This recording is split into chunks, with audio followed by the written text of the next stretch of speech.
Who hijacked my religion? No, but seriously. Who hijacked my religion?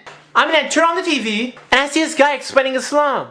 But he's talking nonsense. I'm like, what religion is this guy talking about? Not only does he have no idea what he's saying, but he's not even Muslim. It's like getting a Hindu guy to teach Christianity. Seriously, where do they get these characters from? It's even funnier how they give him the title of expert. Just because you wrote a book about Muslims doesn't make you an expert. And don't get me wrong, it's not just non-Muslims. They even throw confused Muslims on TV. Somehow they keep finding these people who have little or no knowledge of the religion. They show them screaming nonsense and talking all crazy, talking about killing and murdering, instead of basing their actions on Islam. You hear all kinds of crazy stuff.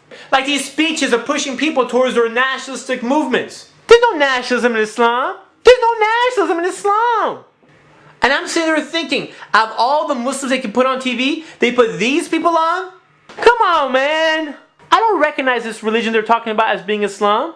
It's like they're practicing a totally different religion. Somehow they keep giving the limelight to these extremists. Coincidence? I don't think so. This is how they build public opinion on a group of people. So people end up hating Muslims. But their hatred is based on ignorance. People aren't born racist. Prejudice is something that is learned. They don't necessarily come out and say Muslims are terrorists, but they'll do everything else so you come up with that opinion.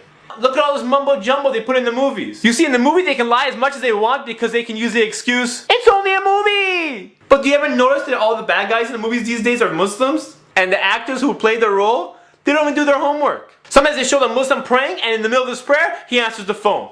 Or in the middle of this prayer, he'll talk to somebody. Joke! Sometimes they have the Muslim character sleeping with one of the women in the movie. Double joke! Who writes this stuff?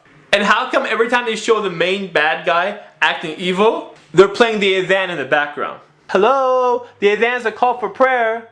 Coincidence? I don't think so.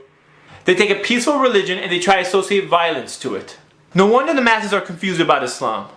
People are often scared of things they don't understand. And don't think we're the first people who are victims of this propaganda. Do you remember the way the Japanese were treated during World War II? Or the way African Americans were treated during the Civil Rights Movement? You get the picture. History continues to repeat itself. And the way that stereotype is built is done in a very sneaky way. You flip on the TV and you see images of black people stealing. I guess they assume if you see it enough times, you'll start believing that all black people steal. Or all Hispanic people cross the border so they can steal your jobs. Or all white people are trash. Or women are inferior to men. And the false list of stereotypes goes on and on. These tactics are nothing new. It's the same tricks over and over again. But this time, they're building the stereotype of the Muslims. They're trying to associate the word Muslim with the word terrorist. But the word Muslim terrorist is an oxymoron.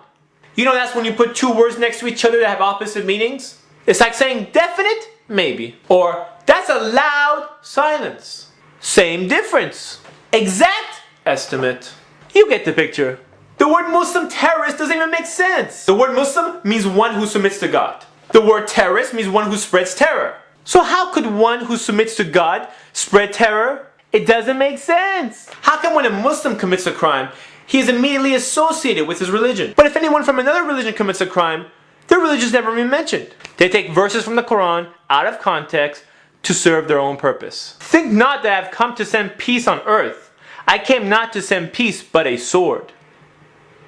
Does that sound violent to you? Does that sound something that you can take out of context? We don't know the sentence before that or the sentence after it. Oh, that's not from the Quran. That's actually from the Bible. Matthew 10:34. You see, you can pull that trick with any religion. Do you know what I'm saying? I live in a country where the majority of the people are Christian. But you won't hear the term Christian terrorist if a Christian commits a crime. This is because it's common knowledge that Christianity does not teach terrorism. But since the average person lacks the knowledge of other religions, they are easily fooled to believe what is told to them. They're the ones who base their opinion based on what they see on TV. And if you repeat a lie enough times, people take it as truth. Just imagine if the TV was your teacher. You probably think Islam is a religion of fanatics, that Muslims have no connection with reason or rationality. But in reality, that's the exact opposite. When you study Islam, you see that it encourages thought. It advises man to think and reflect. It promotes peace and tranquility. But there are people who are out there who do action that Islam forbids in the name of Islam, abusing this beautiful religion to promote their own agenda. And the media loves these type of people. So anytime they find any of these bad apples, which is usually people who don't understand Islam, they wait till they get all emotional and then throw them on TV. Ratings, baby! Ratings! They don't care about the truth. The only thing they care about is the numbers. They just want to boost their ratings, increase their audience, so they can raise the price of their commercials and make the money. If we Muslims only practice Islam the way it's supposed to be practiced, these people wouldn't have any footage to play with. You see, you can't judge an entire religion based on the actions of a few. I don't judge Christianity based on the Christian fundamentalists who blow up abortion clinics. By the way, what kind of pro-life message are you sending by blowing up innocent people? Let's clear up all the confusion and make it really simple. A religion should not be judged by its misguided followers. A religion should be judged by its teachings. Here's a thought. How about putting a practicing Muslim on TV who knows what he's talking about? Have him explain Islam to the masses. If you're really interested in seeing what Islam teaches, go to your local Islamic center. What you hear might surprise you. It's very different than what you see on TV or read in the newspaper. Yeah, a bunch of people are trying to hijack my religion, and I want it back. Remember, so many of the early enemies of Islam ended up becoming Muslim when they saw Islam practiced correctly. Do you know what I'm saying? At the end of the day, it doesn't make a difference what the media shows or what the newspapers say.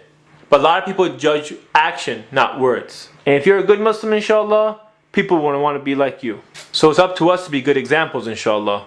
And the only way we can do that is to practice Islam properly. Do you know what I'm saying? This is Ali reminding you just in case you forgot. This is Ali reminding you just in case you forgot. We have to show Islam by example.